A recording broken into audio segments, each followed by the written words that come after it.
Hello, আমি পাঞ্চালি। ভিডিওটা অনেক দিন ধরে হাফ এডিট করা গ্যালারিতে পড়েছিল।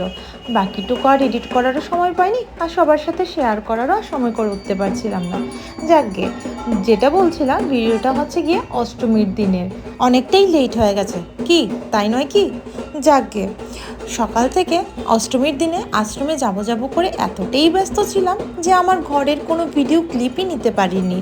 তবে যে কটা ফটো তুলেছিলাম সে কটাই তোমাদের সাথে শেয়ার করেছি। তো ভাবলাম অনেক কটাই তো আমার ঘরের ছবি তোমাদের সাথে শেয়ার করেছি, এখন না হয় কুমারী পুজোটাই সবার সাথে শেয়ার করি।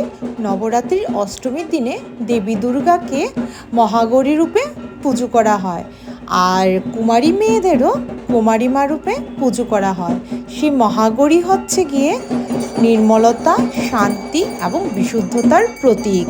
এই কুমারী পুজোটা বেঙ্গল সাইডের, আর যারা বাঙালি ওরা দুর্গাপুজোর অষ্টমীর দিনে করে থাকে। আবার ভারতবর্ষের কোনো কোনো জায়গাতে এমনও হয় যে অষ্টমীর দিনে 8জন কুমারী মেয়েকে নেমন্ত্রণ করে ওদেরকে দেবী রূপে পুজো করা হয়।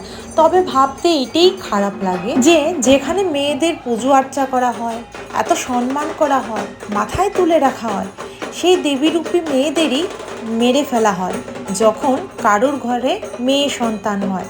আবার সেই দেবীরূপী মেয়েদের পায়ে পড়েই সবাই বলে, মাগো রক্ষা করো আমাদের। আর এখন তো 8 মাস থেকে 80 বছর পর্যন্ত বয়সী নারীদের ধর্ষণ করে নির্মমভাবে হত্যা করে ফেলে রাখা হয়। তবে আর এই দেবী পুজোর মানে কি?